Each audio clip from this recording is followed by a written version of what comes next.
It has obviously been several years since the incident, and I literally have never told anyone in my new life about this. Tonight I have some good wine to drink and figure I'll let my fingers do the talking. I thought I had met the perfect woman. We met in the last year of college. We met at a party and hit it off instantly. She was a beautiful blonde with sun-kissed skin, and she could have been a model. Think Kate Upton type figure. She was kind, compassionate, sympathetic, good listener, and had an active life with many friends. She liked my friends, and it was awesome over the 3 years we knew each other and how our friend groups merged. Several of our friends began dating each other. It was some of the best times of my life. I was on for a post-grad in finance and she had a degree in contractual law. This is just to say we ended up being successful in our own rights. But I'm no slouch in the looks department either. 5'11", 190 pounds, and liked the gym. I wasn't a super athlete, but let's just say I was built. But I was. I'm very shy and didn't have a lot of prior relationships prior to meeting her. The first evening we met, we were smitten. First night we talked all night. Then it went to texting, phone calls daily,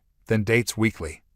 Then after a year, when I started working my new job, she moved in. I loved her family and her family loved me. Mostly her mother, as her father was standoffish, as he was to everyone. It was a whirlwind romance. Then it happened. One evening after we both get home to our apartment, she is a little distant. I think I noticed it right away, as we were always very affectionate towards each other. This would only happen about once a week for the first month after proposal, then it was more frequent. I would have been none the wiser, except that I used to listen to a lot of Reddit on YouTube. So, I waited and observed. These bouts of ignoring me would only last a couple of hours, then she would be right back to normal. But after 6 months wedding in a year, she was like this almost every night. Sex was still great. Relationship with her parents still great. But over Thanksgiving at her parents' home in Louisville, Kentucky, we lived just north of DC, she was standoffish towards me in front of her mother. Now her mother was a very observant woman. She pulled her daughter aside to talk to her, and I could hear them arguing. After some heated but muffled words, they returned to the rest of the family and carried on like nothing was going on. I figured I could ask her about it later and did. She was not willing to talk about it and asked me to wait till we were home to discuss it. I agreed, as I loved her deeply and thought we could work through anything. Her mother was an older version of her. Same stunning looks, just a few grays in her long thick blonde hair. This is important later. Back home I asked her about it, and she was unwilling to discuss it. When pressed on it for a week, she finally confessed that a guy at her work was trying to get to know her better. She wanted to be forthcoming, so she showed me her phone, and as I looked through it I noticed that all the texts that would have happened during the time she was withdrawing from me were removed. There was nothing untoward in the texts, but I did go into her phone settings and turned on her locator on her phone, as we shared the same phone plan, and I honestly thought it would make me see that she was not doing anything wrong. Was I wrong? That second weekend after Thanksgiving, she had a company Christmas party. I had planned on going but came down with food poisoning and had to back out. She had a girlfriend pick her from our apartment, as they planned on drinking a lot. I had a DD for the evening. We had planned on going out all night, so I told her to have a blast and I would see her in the morning. So, as I'm puking my guts out and barely able to get off the toilet for more than 30 minutes, I grabbed my phone and watched her location. First it was a restaurant, then the venue of the company party, then a bar. None of this alarmed me until I saw her phone stop in a downtown hotel. At this point I was miserable in more ways than 3. Projectile vomiting out my butt, mouth, and now soul. I finally fell asleep due to sheer exhaustion at 2 a.m. At 7 a.m. I awoke and saw she was still at the hotel. At noon she finally comes home, and I am on the mend. She loves me up, and I asked her about the previous night without mentioning anything about knowing her locations. She talks about the restaurant, party, the bar, but then says she went to her girlfriend's house to crash for the evening. First lie. For the next 3 months she has to start working later and later, 3 to 4 days a week. As I start asking her about it, she becomes more and more defensive. I talked to her mom one evening when Fiancé didn't come home until late. I asked her mom about the Thanksgiving conversation, and she admitted to me that she thought her daughter might be stepping out of our relationship because of how she read her body language. She also said that her daughter was being more and more distant with her in their weekly texting conversations. With all this speculation that was going on in my mind, I kept it to myself. 2 weeks later at work, I ended up getting a new project at my company that was going to require me to fly to the Midwest Monday through Friday for the next 5 weeks starting in 2 weeks. It came with an increase in salary, and as I broke the news to my fiancé, she was delighted for me. I didn't think though that she was excited for the same reasons I was. So, I went online and ordered 4 motion-activated spy cameras for my apartment. I put one in the living room, entry area, one in the kitchen, one in our bedroom, and one looking down our hallway. They were very small and connected to the internet via a hidden network, so they couldn't be spotted on the Wi-Fi network. I secured the cams with a password and waited. On my first week out, she had girlfriends over the first 2 nights and never worked late once. The third night a guy came over. I was enraged. I'm sitting there in my hotel room screaming at the monitor and calling her every name in the book. Then they went all the way, first on the couch, then in our bed. She bent for ways for him that I didn't know were possible. What was the worst was as I am watching them get it on, I call her to see how her day went. She hears her phone ringing and holds her hand up for him to stop giving her anal and answers the call. I ask why she is breathing heavy and said she was at the gym working out. As soon as the call is over, she goes right back to doing the dirty. When I got home Friday evening, I ignored her and went right to bed, and early said got up and went cycling. I was so upset that I didn't even realize that I biked over 50 miles from our apartment. The furthest I had biked before was 30 miles, but that day I went 105.6 miles. Getting back absolutely exhausted, I showered. Then she and I went out that evening and had fun with our friends and had a lot to drink. Is it breakup sex when the one you're going to break up with is oblivious? I was bursting inside. Heartbreak, anger, rage, feelings of betrayal all swirled around in my heart and mind. She, who used to be so attentive, was oblivious to all this. It hurt so much because I loved her so much. I finally confided in one of our mutual friends and he told me that they all knew about it for months. I was finally told. They all felt sorry for me, but no one again said a damn thing to me, which is why they stopped inviting us out with them. I hadn't noticed it before, but I could look back and see that about 3 months prior they gradually invited us. Me less and less. So, I figured I would try and win her back. The next weekend I planned the entire weekend as a complete weekend of spoiling her in every way. Wined and dined, pampering, massages, rubs, and talking to her about future plans and about how much I loved her. I knew I was starting to break through when after her 4th glass of wine she started to cry. And I could tell the guilt was coming up to the surface. I asked her what was wrong, but she would choke up every time she tried to speak. I then told her that if she did something in her past or was having some kind of conflict in her mind that she needed to speak to me about, that I was more than willing to talk with her about it, and if forgiveness was needed then I was more than willing to forgive and move on. The only words that came out of her mouth and her was how much she loved me. It actually hurt to hear that from her, as I now had 4 separate videos of her and the other guy in our apartment getting it on. Over the next 8 weeks of traveling to the Midwest, the trips lasted for what would be 10 weeks. I recorded over 41 hours of her having sex with what I found out was her coworker. She never worked late once while I was gone. I tried every weekend to be extra attentive, and each week she got more and more distant.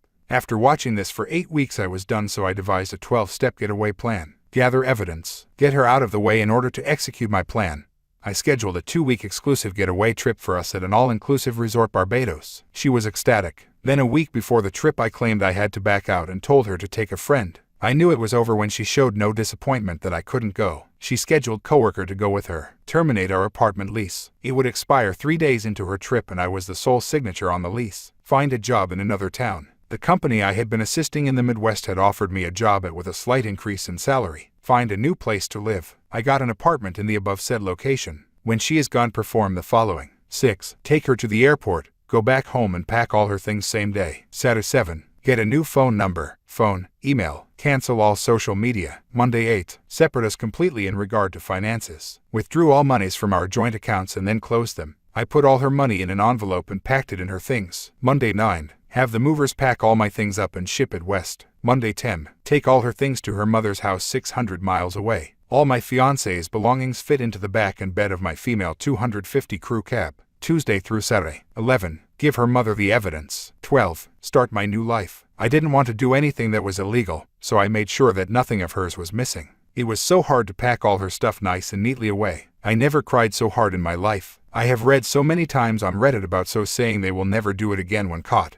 But they don't stop. My hope was that she would genuinely confess so we could forgive and move on. She never did. Twice she came really close, but her secret was too hard for her to reveal. Tuesday morning, I left our apartment north of DC for the last time. It took 10 hours to get to her mom's house. What happened when I got there I was not prepared for. I arrived at her mom's house around 8 in the evening. I figured she would be surprised to see me since I was coming down unannounced. Since they lived in a gated community, I had to buzz her house from the front gate, so she was waiting for me outside when I drove up. I could tell that she had been crying when I walked up to see her. I asked her what was wrong and she hugged me, bawling that she thought her husband was cheating on her with a much younger, skinnier, and prettier woman. Dumbfounded, I just held her for what was probably 10 minutes. She soaked my right shoulder with her tears and snot. When she finally composed herself, I asked if we could go in a talk. We went in and I asked where her husband was and she indicated that he said he was going fishing with his buddies at a remote cabin an hour away. Then she said, he hates fishing. She gave me all the indications that she had picked up on, and apparently it had been going on for about a year. So, doing a little bit of research, we found a credit card hold charge for a 5-star hotel that was only 20 minutes away. On call later confirmed her husband was in fact there for a 4-night stay cheating with his mistress. 2 peas in a pod. I said. What? She responded. 2 peas in a pod. I said again. Your husband is cheating on you and your daughter is cheating on me. That's why I came here to drop her stuff off and move to 40. I showed her the evidence in a binder on screen captures I had made.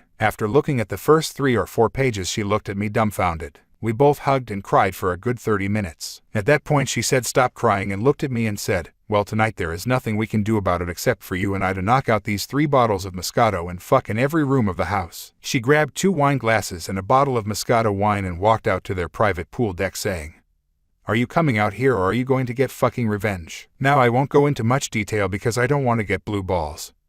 But that night and for the next 3 days we fucked non-stop. I put myself in every hole her beautiful body could offer. I must have been or on her 25 plus times in that period. After those days were over, we passionately said goodbye and I drove to my new destination. She kept me informed as to everything that happened when now ex-fiancé got back. The day fiancé got back was epic. I canceled my phone the morning of the day she got back. So when the plane landed and she called for a ride, it indicated the phone was disconnected. She apparently had her lover take her home. He dropped her off and left. When she came to the door, a strange couple new tenants answered the door and she freaked out. I can't tell you how many times she tried to call me because again the number was no longer valid. She went to her girlfriend's to stay for a time as coworker was already married. When she called her mom in a panic, her mom told her that I had come down and dropped off all her things and mentioned that all her monies were down there as well, 600 miles away. Her mom didn't tell her that she had fucked me more in 3 days than fiancé and I had in the last 6 months. But she did tell her that she knew that she was cheating on me. And I said I had found a new job, place to stay and new career far away from her and all the friends we had, and that her mother was separating from her father due to infidelity. Apparently she cried for days and took a week off of work. But alas, she found comfort in the arms of her married lover. Her mom never let her know where I was at. I had completely cut off that part of my life. The only link I had to that old life was fiancé's mom, and she has kept our secret to this day. Fiancé was ghosted the mosted. Fiancé 23 female called off wedding 10 days before with me 26 male. Didn't break up but not sure how to proceed from here.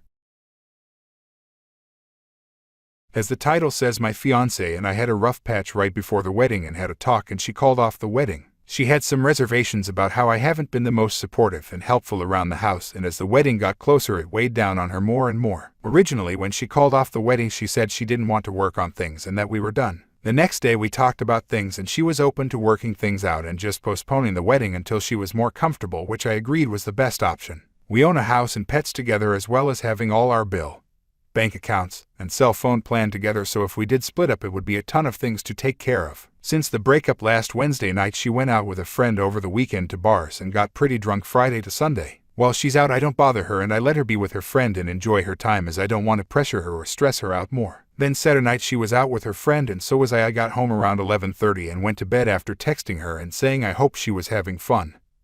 I loved her and that if she needed me to just call. 1:45 a.m. comes around and she's calling me more drunk than I had ever heard her and asked for a ride home and sounded extremely upset. I pick her up and on the way home she is just extremely drunk and stumbling on words. I ask what happened while she was out that made her want to come home and she said midway through the night she lost control and started crying at the bar. I ask why and she says because she knew about me home alone while she was out and that she felt bad and missed me and wanted to come home to me. So I felt a little better about the situation. I get her home, help her shower and change and into bed. The next day she has a nasty hangover so I get her breakfast and help her out how I can. She thanks me again for the night before and we spend most of the day together. Cut to later in the day, her friend is texting her and poof, she's getting ready and off to go drink all night again, leaving me high and dry. I get upset and confront her and she brushes it off and says she just wants to go out and not worry about the situation. She goes to the bar. I talk to her once or twice all day and then nothing, and I go to bed as I have work in the morning. Monday she texts me and is sending me Snapchats and such all day, and things seem to be better for the next day or two. So here I am today and I'm off all day due to the poor weather, as is she, and we spend the morning doing running around and such, and things seem okay. We get home and she wants to read a little in bed by herself, so I leave her for a few hours. When I go in to check and see how her book is and just see what's up, she just says she wants to be left alone today and not deal with anyone as she is emotionally drained.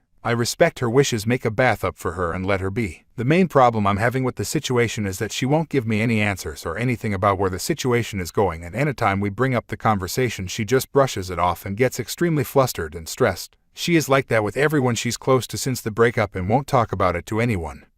Not me, not her mother, not her maid of honor, no one, but all day she is on her phone texting her best friend and friends she goes out with non-stop. This is driving me insane and draining me not being able to get a conversation out of her while she talks to her friends all day. I don't know what to do or how to proceed. I've been letting her be and doing what needs to be done to help her through this process, but don't want to press the subject and push her further away, but I need something. I'm just looking to get some advice and maybe some female directions on how to proceed and get things to work out and back on track. Update: I got home from work today and said hello and asked how her day was as normal. We got into a talk again about how she hasn't really told me where we stand or what we are right now. She got upset and said that as of now we are working on things and that she isn't sure we can work these things out and that it will take a lot for me to fix the mistakes I've made and the letdowns I've put on her for a year now. In her words, things got a little out of hand and I got upset, as did she, and we both were beyond stressed. She suggested a 2-month trial or last chance kind of situation and we can take it day by day. I agreed as long as she can give it a positive shot and really be into it and give me time with her. A real positive attitude and stay faithful to me. She said she's not going to be happy and cheerful nonstop, but she can try and work on it as a last effort to save the relationship. We talked a little more and things got a little out of hand and we agreed that one of us should spend the night somewhere else as to not make things more tense, so I left for the night to stay with my parents and let things decompress until tomorrow when we can be more calm and have another hopefully helpful conversation.